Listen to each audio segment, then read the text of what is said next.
Looking for a fast-charging, ultra-responsive stylus for your iPad? Meet the 2X Fast Charge Active Stylus Pen, designed for 2018 to 2025 Apple iPads. Take your creativity and productivity to the next level. Click the link in the video description to shop now on Amazon. Welcome to Drizzy Dispatch, your go-to source for the latest music law news and updates.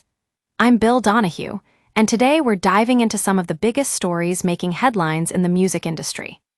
First up, let's talk about the Diddy Combs litigation, which has become a complex web of lawyers involved across multiple jurisdictions.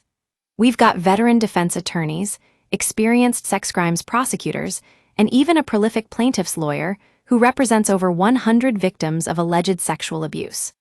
That's right, folks, we're talking dozens of high-powered lawyers working together to shape the narrative in this high-profile case. Now I know what you're thinking, why so many lawyers? Well, it all comes down to the sheer scale and complexity of the litigation.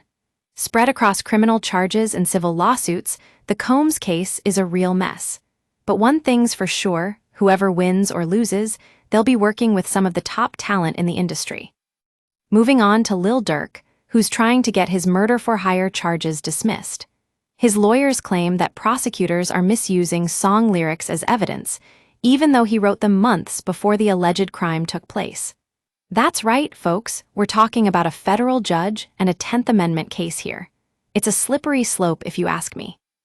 And then there's Drake, who's updated his defamation lawsuit against Universal Music Group to focus on the Super Bowl halftime show.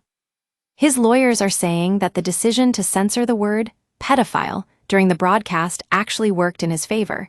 It took Kendrick Lamar off the stage and prevented him from performing at the Super Bowl performance.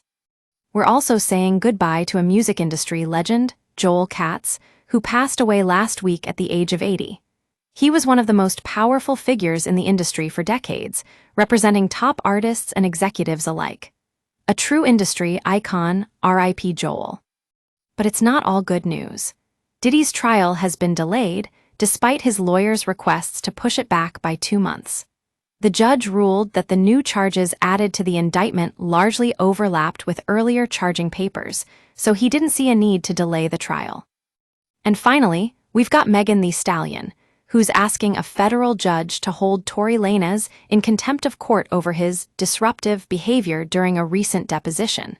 It seems like Lanez made a mockery of the proceedings by harassing a female lawyer and demanding definitions of basic terms. Classy move, Tory. That's it for today. Folks, stay tuned for more updates from Drizzy Dispatch, your source for all things music law.